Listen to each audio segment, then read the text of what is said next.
Charlas con el Pacífico colombiano.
Bienvenidos de nuevo a su programa Charlas con el Pacífico colombiano. Hoy estaremos retomando un poco del tema que hemos traído de nuestra historia. Vamos a presentar algunas hermosas fotografías muy antiguas de inicios del siglo XX, el siglo pasado. Y entonces en ellas, como en la que estamos mirando, a nuestras espaldas miramos que las casas en nuestra población, que era muy incipiente, finales del siglo XIX y principios del siglo XX, vemos que en realidad eran unas chozas, muy humildes por cierto, pero este fue nuestro origen humilde de hombres y mujeres venidos de nuestros ríos. Buenaventura se formó por una migración a partir más o menos de 1819, una migración muy lenta, muy paulatina, de los ríos aledaños a Buenaventura. Estamos hablando de Naya, de Cajambre, de Anchicayá, el mismo de Agua, y fueron llegando a Cascajal, que ofrecía muy pocas oportunidades, empezando porque en Cascajal no había fuentes de agua. Entonces ese fue uno de los temas probablemente que más tardó en que se cuajase una población en nuestra isla. Buenaventura en realidad es una amalgama hoy por hoy de razas, de gentes venidas de otras partes de nuestro país y del extranjero en sus inicios. Entonces miremos esta fotografía ahorita ya en la pantalla y vemos cómo eran unos ranchos muy humildes, unas chocitas muy humildes, pero era lo que nuestro campesino traía del campo. Así eran sus viviendas allí, eran materiales propiamente de la región. No había ninguna injerencia de ningún lado. Hasta los mismos techos son construidos, como vemos en la fotografía, con paja. Estas palmeras que servían como techo de diferentes calidades. Y las casas pues eran muy humildes con maderas propias de nuestra región, paradas sobre horcones en el poco de tierra que había en nuestra Buenaventura. Y obviamente quiero hacerles hincapié a nuestros jóvenes que lo que ustedes ven ahorita es mucho cemento, bastante cemento, pero en sus inicios este brillaba por su ausencia, porque no había el cemento en nuestro medio. Incluso para 1920 fue apenas que se comenzó a ver alguna construcción hecha en cemento, como fue nuestro primer muelle, que se le denominó Muelle Nacional, ya lo estaremos mostrando, comúnmente llamado como Muelle Rengifo. Entonces continuamos con esta hermosa fotografía. Vemos que enfrente de las casas hay una especie de caños, como desagües, que eso causó bastantes enfermedades, causaba bastante mal olor, proliferación de mosquitos. Para entonces era muy común la fiebre amarilla, el paludismo, que diezmó mucha población bonaerense de entonces por la falta de la higiene, la falta de el alcantarillado que obviamente no iba a haber. Y entonces vemos también unos caminos. Allí vemos algunas personas estacionadas en estos caminos. A estos caminos se les denominaba camellones. Y en Buenaventura tenemos referencia de dos camellones un tanto interesantes, que era el camellón Bolívar y el camellón Independencia. El uno era subiendo lo que actualmente le denominamos la subida a Pan de Bono, y el camellón Bolívar era este que nos lleva desde el faro hasta la misma catedral. Entonces, esta es una fotografía muy hermosa para analizarla, para que nuestros jóvenes se den cuenta que el tema de las vías, del cemento, el tema de la electricidad en su mínima expresión, que era únicamente la iluminación, no se utilizaba para nada más en la época que llegó, que fue un poco después de 1920. Entonces, esta era la forma que nuestros ancestros, los verdaderos ancestros, así vivían. Era una vida, pues, obviamente muy apacible, una vida sin ninguna complejidad, sin ningún afán, sin gastos superfluos como tenemos ahorita, que tú pagas infinidad de facturas, la energía, el agua, el alcantarillado, el internet, el teléfono, en fin, te cuelgan 1000 facturas y ya te volviste una persona que trabajas para sobrevivir, cuando nuestros abuelos no sobrevivían, nuestros abuelos vivían. Esa es parte de la historia que quiero que conozcan. Aparentemente era muy simple, muy primaria, pero era lo que había, era la vida cotidiana de Buenaventura. Estas personas solo necesitaban una canoita, un potrillo realmente, para obtener su comida. Iban acá a nuestra bahía, que para entonces se llamaba Bahía del Chocó. Posteriormente pasó a llamarse Bahía de la Cruz y ahorita se llama Bahía de Buenaventura. Entonces, ¿qué hacían nuestros viejos, nuestros ancestros, sus abuelos, sus bisabuelos? Simplemente tomar un potrillo, ir allí a cualquier sitio de nuestra bahía y tirar un anzuelo. Los anzuelos sí han existido por casi siempre desde la antigüedad, y obtener su comida, la comida para sus hijos. Y para entonces no funcionaba mucho el tema del dinero, pues no había tampoco dónde ganarlo, ni de dónde cambiarlo, ni nada. Entonces funcionaba mucho el tema de lo que se llamaba el trueque, o también la mano cambiada. ¿Qué es el trueque? Pues el trueque es simplemente, tú tienes plátanos y yo te lo cambio por pescados. Entonces, si yo me cogí o pesqué 5 pescados allí en mi bahía, en la bahía de Buenaventura, pues me encuentro con mi compadre que viene de cortar unos plátanos, y él no pesca, pero entonces él tiene plátanos y yo tengo pescado. Entonces hacemos el trueque, hacemos una evaluación de cuántos pescados le voy a dar por cuántos plátanos. Y así también traían papachina, todos estos elementos de nuestra costa pacífica, que ahorita brillan también por su escasez, pero antes nuestra costa era una verdadera despensa, éramos realmente autosuficientes, porque de nuestros campos nos venía todo. Nos venía el plátano Bartón, era un plátano inmensamente superior al que se observa por allí en los mercados hoy en día. Nos traían la caña, nos llegaba la naranja por cantidades inmensas, cantidades industriales, igualmente el coco. Este coco, que era un producto de venta a nivel nacional.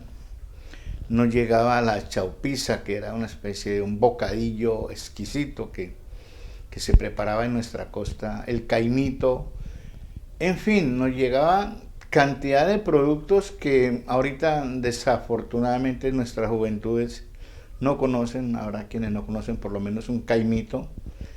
Entonces, pues seguiremos mostrando otras fotografías con la única finalidad de que nuestros jóvenes vean cómo era la vida que llevaban nuestros abuelos. Aparentemente muy simple, pero era lo que había y era un gozo para estas personas.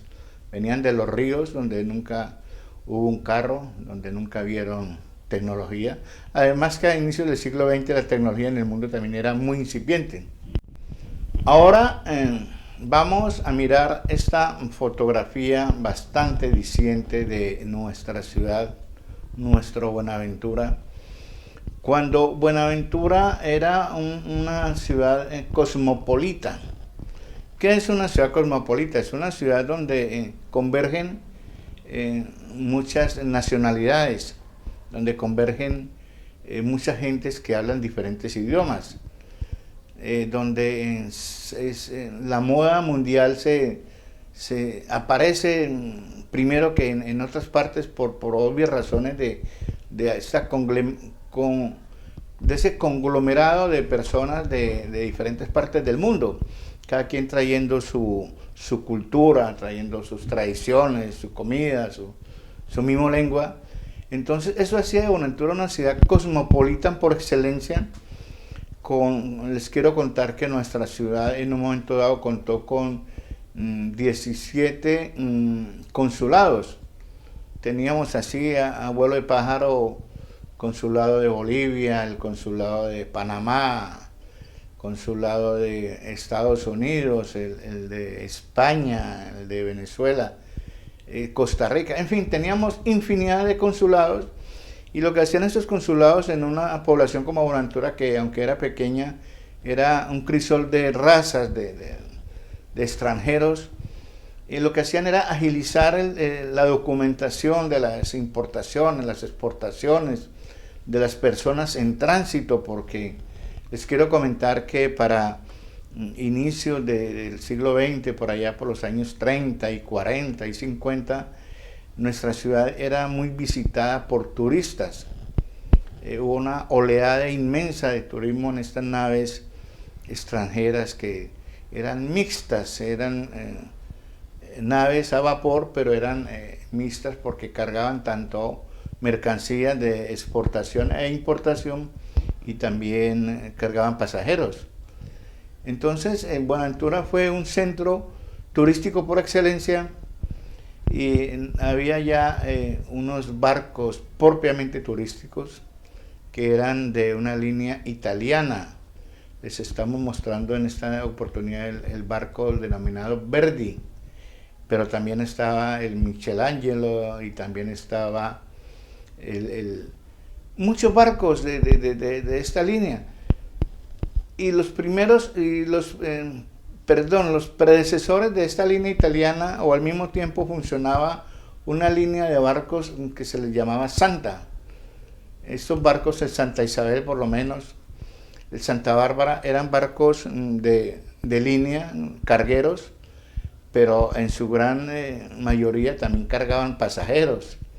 Y para entonces Buenaventura era una ciudad, en cualquier callejuela, en cualquier esquina, nos tocó a algunos de nosotros ver gente de diferentes nacionalidades hablando su idioma, vestidos con sus ropajes propios de su región. Era algo muy llamativo y entonces el dólar funcionaba como si fuese un peso, como si fuera moneda nuestra, y era muy común ver en San Andresito ver infinidad de artículos de primera mano que nos llegaban a nosotros. Antes de llegarle al interior del país, en Buenaventura teníamos toda clase de mercancías, lo cual nos hacía sentir un tanto orgullosos, ¿no?, de nuestra posición geográfica, porque aquí llegaba todo aquello. Llegaban los que llamaban gobelinos, llegaban telas, los jeans que comenzaron a tener furor en nuestro país por los años 60, y cantidad de mercaderías que ni en Bogotá ni en Cali se podrían conseguir porque solo era muy propia de los puertos, como esos dulces, esos mecatos de chocolate, y los cigarrillos de diferentes marcas, los licores eran un fuerte de aquellas personas que comerciaban con esos productos. Y entonces esa es la condición de un puerto, pero Buenaventura fue un puerto más que adelantado para entonces por su, vuelvo y repito, por su situación geográfica, su privilegiada situación dentro del concierto mundial.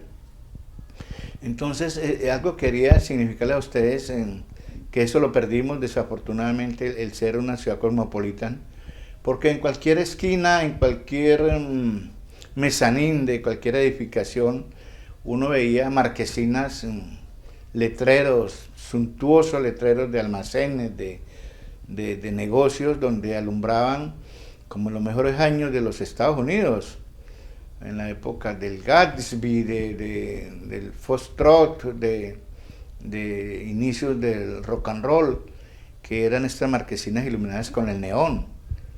El neón es un elemento que da una brillantez a la noche, una alegría inusitada a la noche, y eso inducía que Buenaventura realmente tenía, se puede decir, y de verdad, Buenaventura no dormía.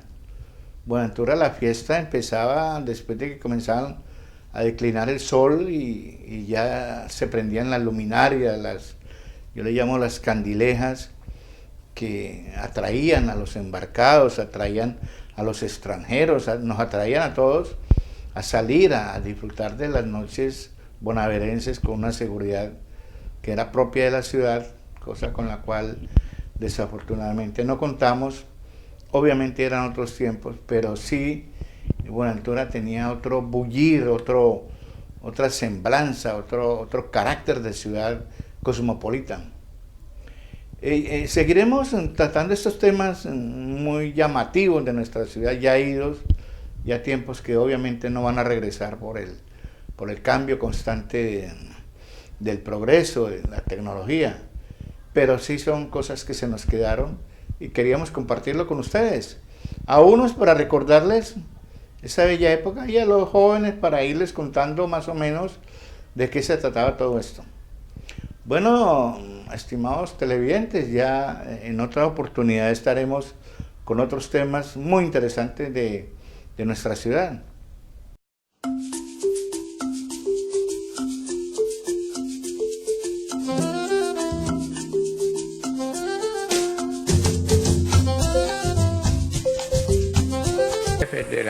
De la empresa. Entonces el objetivo es tanto del gobierno nacional, departamental y municipal, que esta gente que ya no pueden seguir laborando la minería se dediquen a la agricultura, porque sería la otra explotación, diversificando pues su modo de vivir. Había muchas formas de sacar el oro. Había por socavón, por zambullendo, en los cuales nuestros padres y abuelos se sumergían para sacar la tierra y sacar el oro, por medio de canalones, que es la forma como se pone se arma uno hace un elemento de madera grande, y entonces se organiza eso allí y se le echa agua. Entonces, como se le coloca unos costales, el oro queda enredado en los costales. Entonces, para que la gente no se aburra, uno canta, porque la gente también se aburre todos calladitos. Hay que darle humor a la cosa, porque no puede ser todo tristeza, también tienen que tener alegría. La madrina, la bandera, lo llevan revoleteando, ay, a la puerta de la escalera.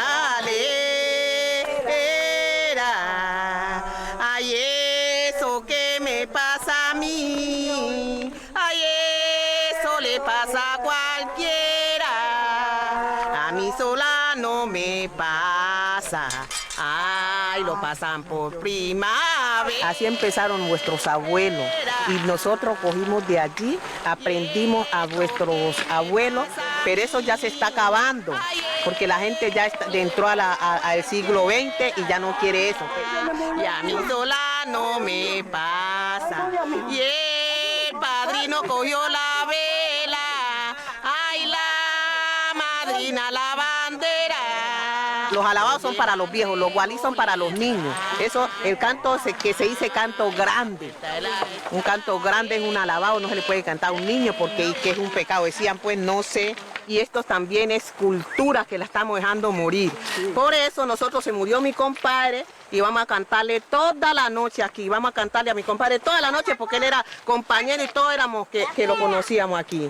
Entonces todos éramos mineros y también estamos de sentimiento. Ay, Virgen San Clemente, ay, Virgen San Clemente, ay, el Señor del cielo, ay, mucha grandeza, ay, salve, ay, salve, ay, salve, Regina y salve. En cuanto a la historia de Andagoya, esto fue más o menos en el año 16, cuando vinieron los primeros exploradores aquí a Andagoya, los ingenieros geólogos que vinieron a hacer las pruebas, a castear las minas. Y ya más o menos en 1920 comenzaron ellos ya a ser parte de los campamentos para comenzar su explotación. Cuando esta empresa vino aquí, únicamente trajo los jamaicanos y trajeron los costeños, pero que a los chocuanos aquí muy poco no les daban trabajo. Entonces el gobierno tuvo que intervenir para que tuvieran en cuenta un tanto por ciento de los nativos.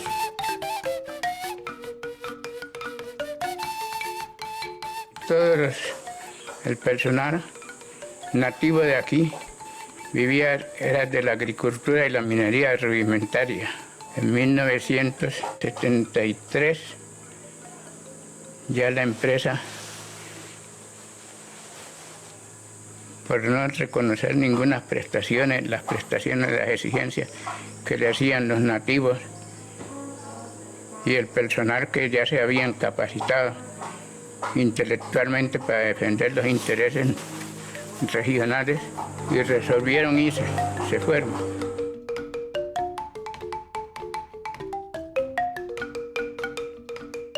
Realmente la explotación minera en el transcurso de los años, a través de esta gran empresa Chocó Pacífico, generó muchos problemas con el medio ambiente.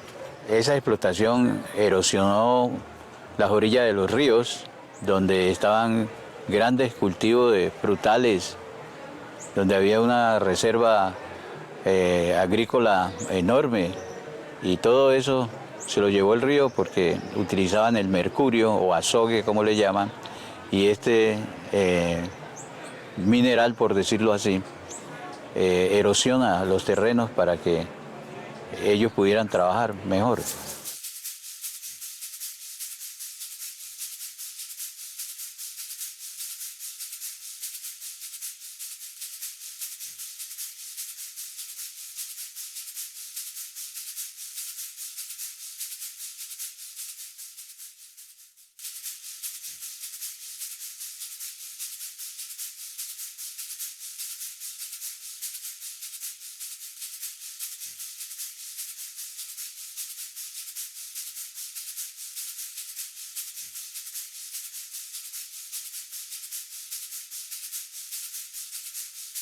Había muchas formas de sacar el oro.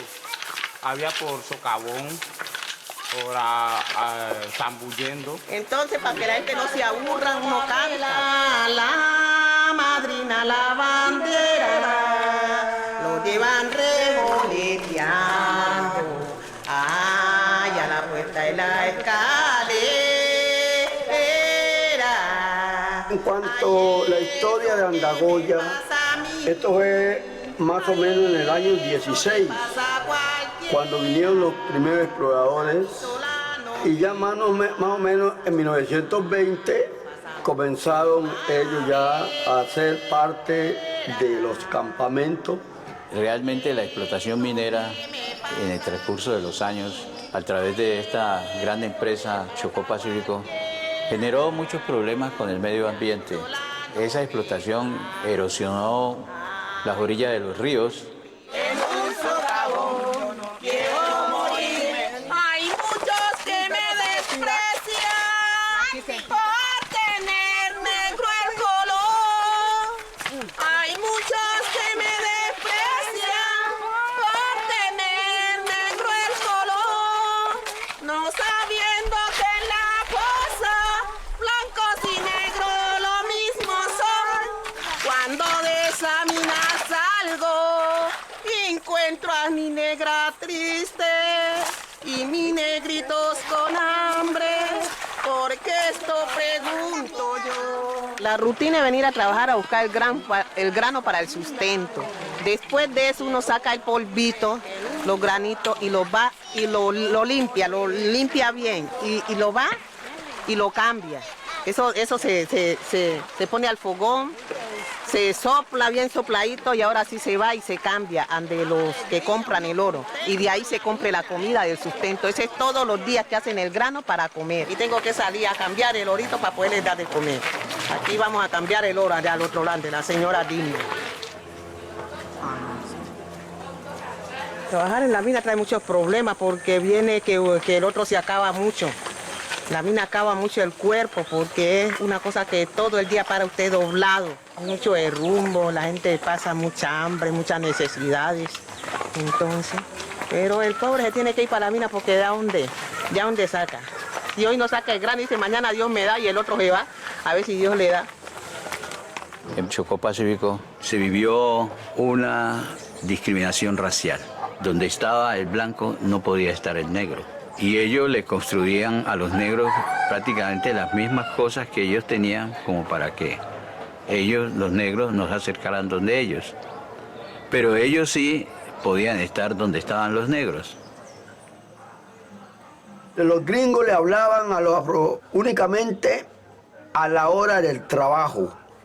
Cuando lo necesitaba uno, le sabía el nombre, lo llamaba, pero después que sonaba el pito de las 4 de la tarde, 4:30 en la calle, lo veían a uno por la calle y nadie era capaz de decir buenos días ni buenas tardes ni nada.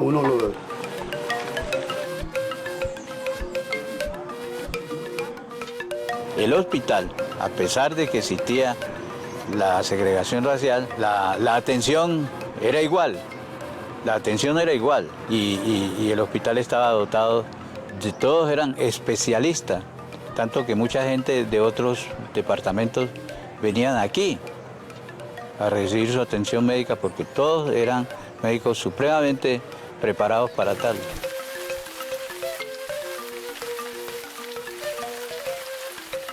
Si uno está trabajando en una empresa, pues tiene seguro, pero ese es el seguro de uno mismo porque es un trabajo de la misma persona que no tiene ayuda de nadie, porque el gobierno no se acuerda de los pobres. Se acuerda de otras cosas, pero aquí en nuestro medio no tenemos ayuda de nada. Una mujer ya de 60 años, figúrese yo, y trabajando, y nadie cree que tengo 60 años, pero yo he trabajado la mina, trabajo lo que sea, agricultura, lo que sea. Soy de toda masa, lo que me toque hacer menos robar, pero somos gente sana, gente humilde, gente trabajadora, y unidos que somos, porque aquí le pasa una cosa al uno y todos lo sentimos como que fuéramos hermanos. No había una equidad entre el trabajo de un obrero negro en esa época frente a los grandes valores que recibía la empresa que se llevaba a los Estados Unidos, tanto que la empresa le hizo un regalo a la ciudad de Nueva York. El mejor estadio que hay en la ciudad de Nueva York, pues en la época era el que fue regalado de aquí, de la empresa, a la ciudad de Nueva York. Buenas tardes. Que me pese este orito, haga el favor. Tómelo pues y usted lo va a echar. Todo el día pasando trabajo a ver si ya ve que Dios me dio ahí. Tengo la rabadilla cansada aquí. Un tomino. Ay, 3 Dios granos. mío, todo el día 3 granos de platino. ¿Y cuánto vale eso? Eso está costando 16 y 8, 24. 24.500. 24.000 pesitos, bueno, gracias a Dios, pues para ahí compro el arrocito para darle comida a mis hijos míos. Gracias a Dios, doña Linda. Cómprelo nomás. Sí, señora. La realidad es que aquí es un pueblo de desempleo. Aquí no hay fuentes de trabajo. La gente no tiene nada que hacer. Es un pueblo donde prácticamente la mayoría son pensionados de la empresa. Quieren trabajar, pero no hay nada que hacer. Sería muy importante que en un gobierno municipal se preocupara porque el municipio generara trabajo, sin depender directamente del municipio, pero sí buscar los mecanismos para que la gente labore a través de microempresas, qué sé yo, cualquier cosa. Clemente, con tanta pureza, ay, Señor del cielo, ay, mucha grandeza, ay, Señor del cielo,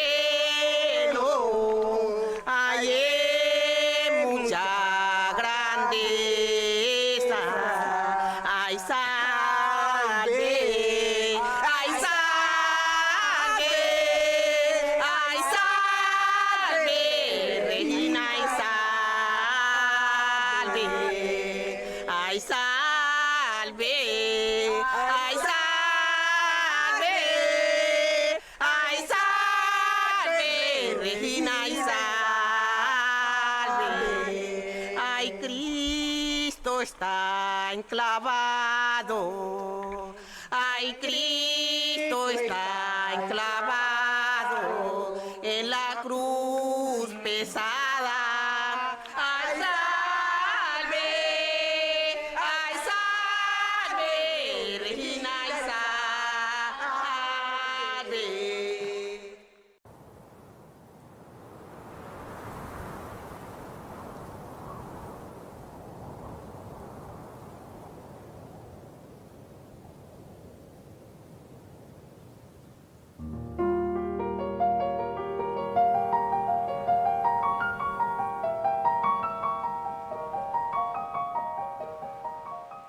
Desde que era pequeña siempre tuve una fijación con el agua. Yo le tengo muchísimo respeto al mar. Siempre he tenido la necesidad y el deseo de contemplarlo. Y es una conexión que va más allá de las palabras. Por un lado, me lleva mucho más allá de mis horizontes, a imaginarme muchísimas cosas, a recordar lo pequeña que soy en todo este mundo y a compararme con su inmensidad. Y por otro lado, yo siento que su murmullo arrulla mi corazón. La relación entre el mar y yo va mucho más allá de lo que soy consciente, de lo que puedo percibir. Puedo recorrer el mundo entero, pero cuando regreso a ver el mar Pacífico desde mi Buenaventura, desde nuestro litoral, es como si encontrara mi lugar, es como si simplemente mi alma encontrara su esencia.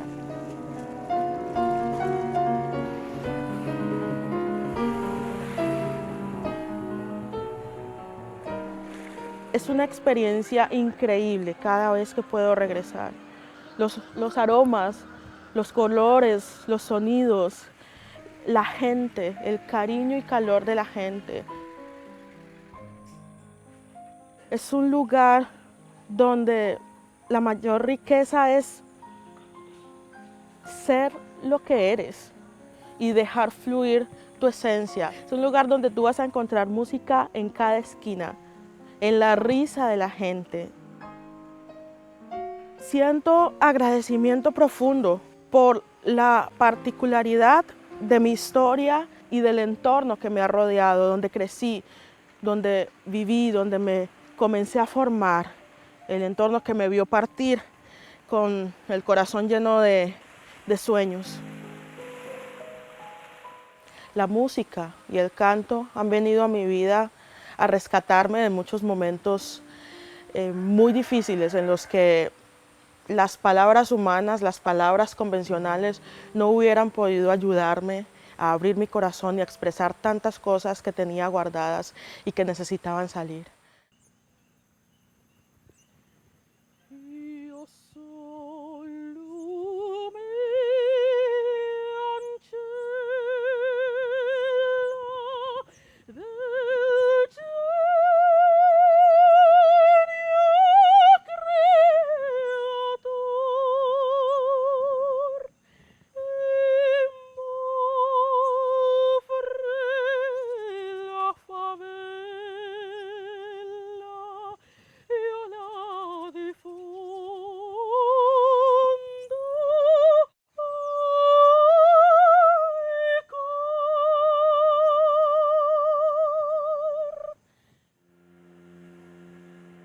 pienso que aún hay muchísimo por descubrir acerca de mí misma, acerca de mi talento, de todo lo que puedo hacer y todas las posibilidades que Dios me ha permitido tener a través del talento que tengo, a través de mi forma de cantar, a través de mi arte, y todo esto en conexión.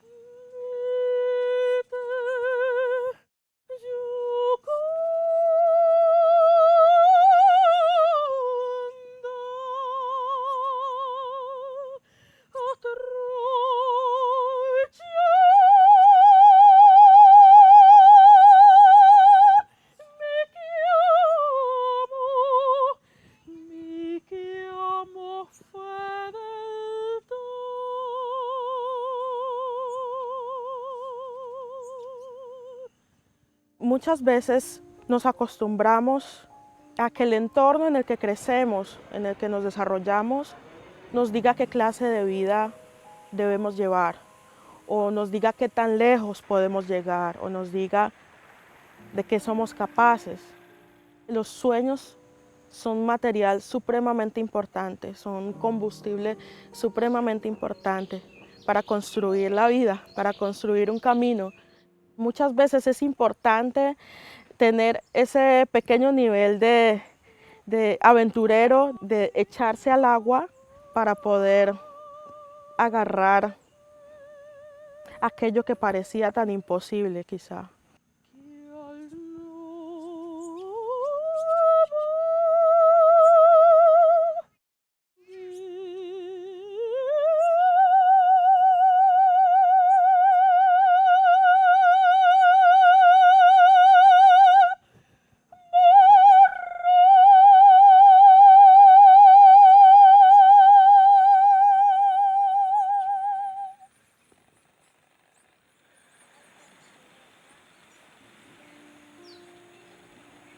Yo soy Betty Garcés, soy soprano, cantante lírica nacida en Buenaventura, Valle del Cauca.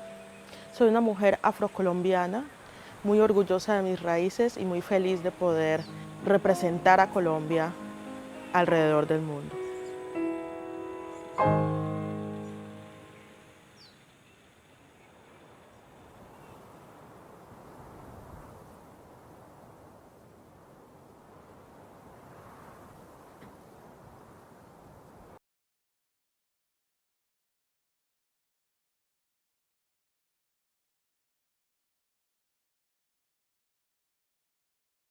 Comportamiento tiene mucho del sonido del agua, del mar y de los ríos, y los colores de los manglares, bosques y selvas, que aquí son más que paisaje.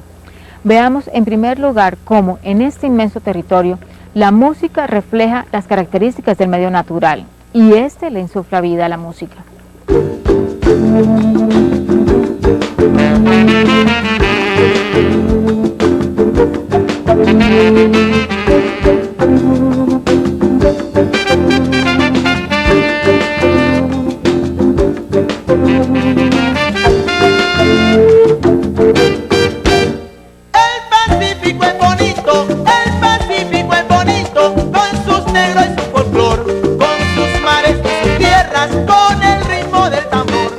El mar con su infinitud, su dinámica, su estar en todas partes, es aquí por su cercanía con el hombre, la comunidad y los lugares de trabajo, tema permanente de conversación, objeto de inspiración de poetas y de músicos.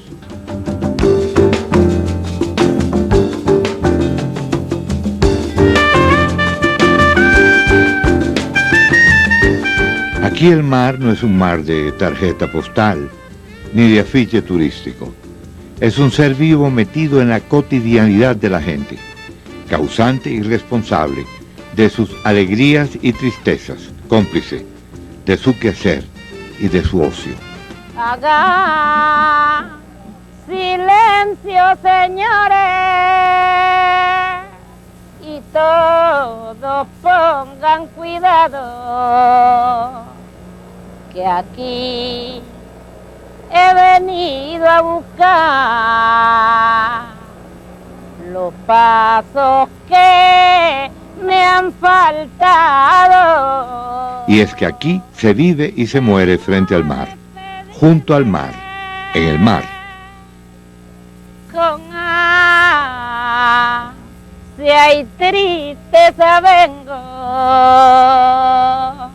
con anhelo y con aprecio, pido que me hagan... En algunas de las expresiones musicales de esta región, en sus cantos, en sus bailes, suenan sugerentes unas veces, contundentes otras el oleaje del mar, el caminar de la gente sobre las playas, el paso de un barco o de una lancha desde o hacia el puerto, y el ulular de la brisa sobre la escabiera.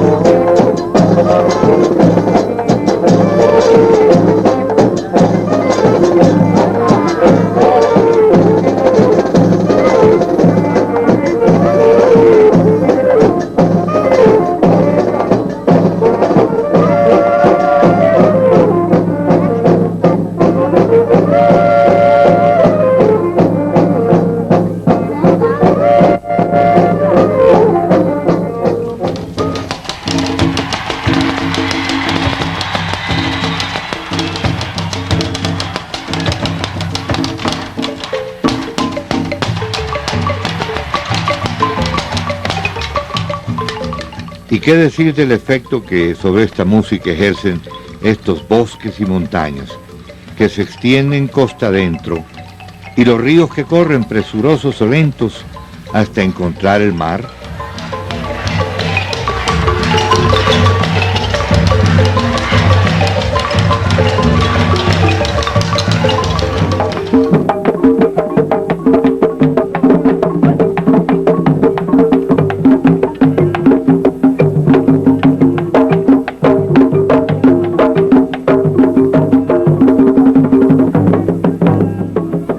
Si se escucha bien lo que nos dice esta música y la forma en que lo dice, es posible descubrir que está hecha en buena parte de brisa, verdor, murmullos de ríos y quebradas y cantos de pájaros, de naturaleza viva.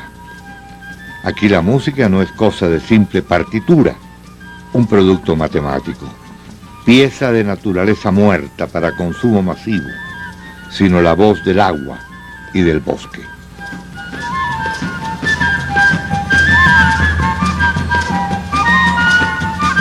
Mar que determina los trabajos en la pesca, la minería y tala de bosques, labores que desde hace mucho tiempo forman parte de lo cotidiano, como bailar, cantar, reír o llorar, ver llover, esperar.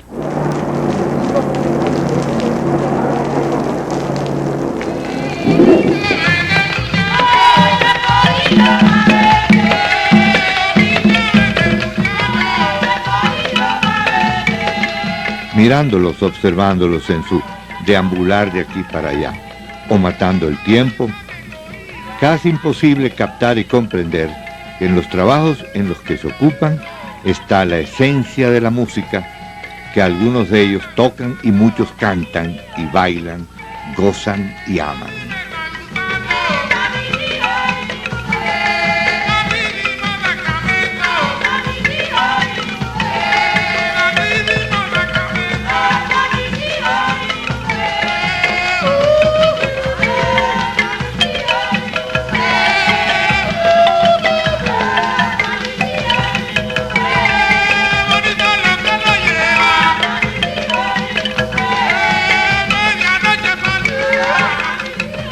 La historia de la música universal está llena de referencias acerca de cómo cada tipo o clase de trabajo inspira y desarrolla un género musical específico.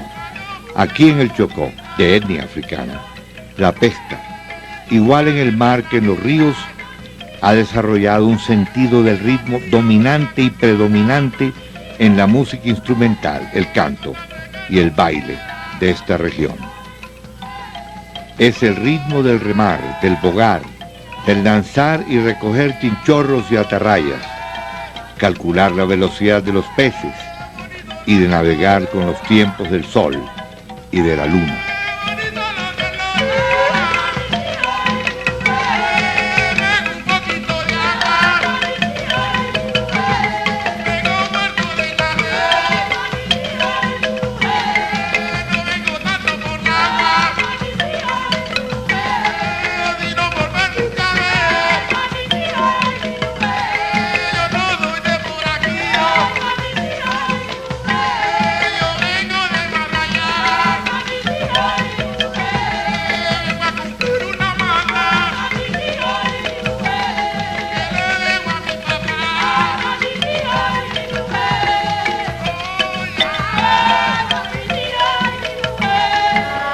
la mina no voy, aunque me amove mate a la mina no voy, quiero morir dentro de un baúl.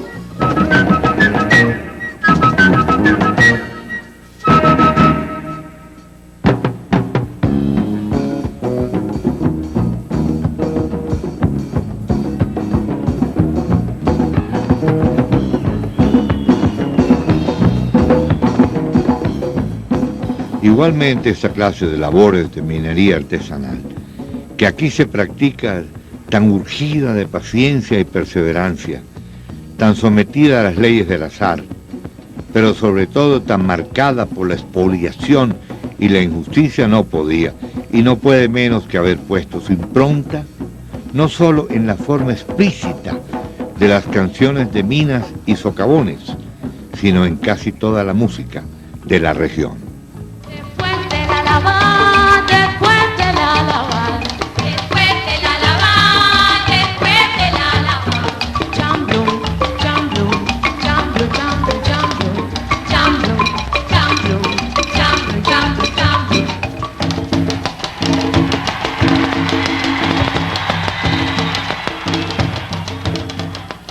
De otra parte, la inmensa energía humana que se despliega en las labores de la tala de bosques y en el ir y venir de los cargadores que transportan la madera al aserrío y al puerto de embarque, son realidades que se reflejan, si no siempre, en las letras de ciertos cantos, sí definitivamente en la polirritmia de esta música.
Geográfico y del ambiente social y laboral de una región, sino producto de las influencias musicales externas. Por eso en el litoral pacífico encontramos cumbia, bambuco y porro chocoanos, que los músicos de la región entremezclan con currulaos, alabaos, jotas y contradanzas, tanto en presentaciones locales como en otras ciudades y regiones del país.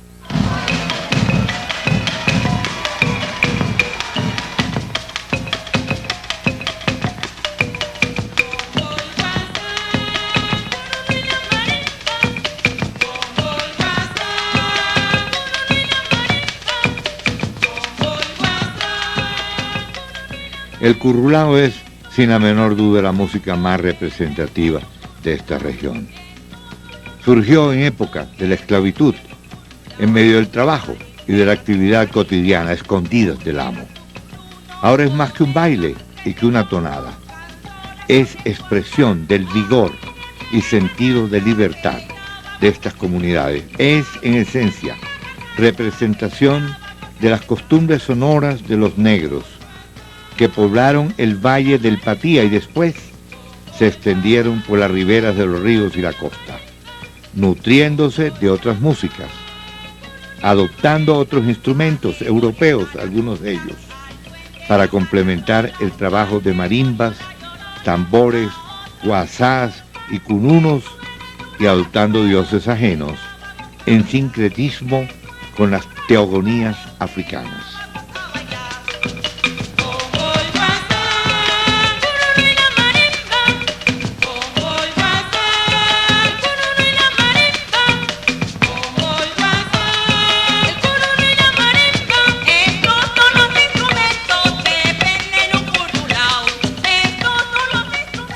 Como danza todavía guarda antiguas ceremonias de seducción e iniciación erótica.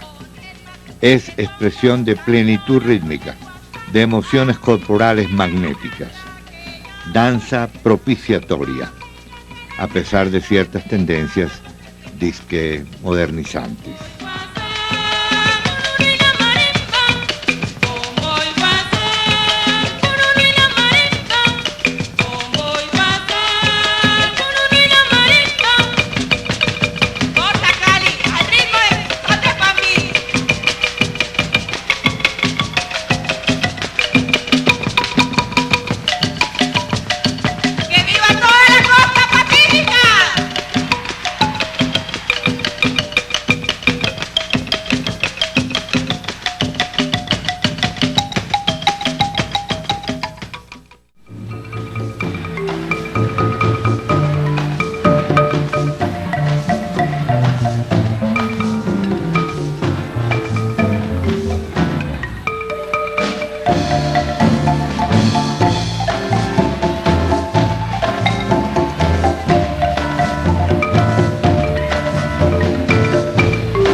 Otro de los géneros de la región que aún conserva su originalidad es el alabao, canto coral fúnebre para velorio de adultos, cuya letra no es siempre esencialmente religiosa, pues a veces se combina con cantos profanos y que en ocasiones se utiliza, como aquí, a modo de villancico.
No todo aquí en este litoral, como ya lo anotamos, es música estrictamente raizal.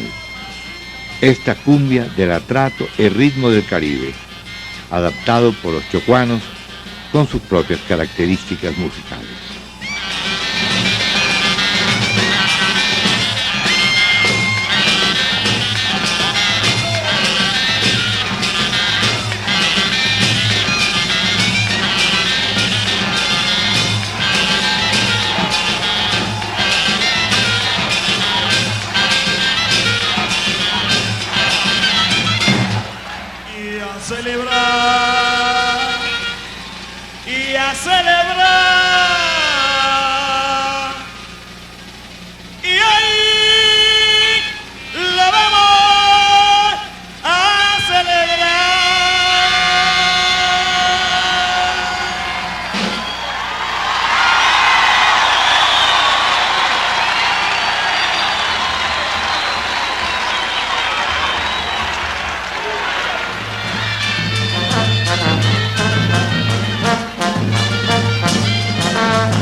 Y para terminar este viaje musical por estas tierras, dentro de este contexto de interrelaciones culturales entre las dos costas, qué mejor que este porro, en su esencia, tan ligado a las sabanas de Bolívar y del Sinú, con su bombardino, tubas y clarinetes.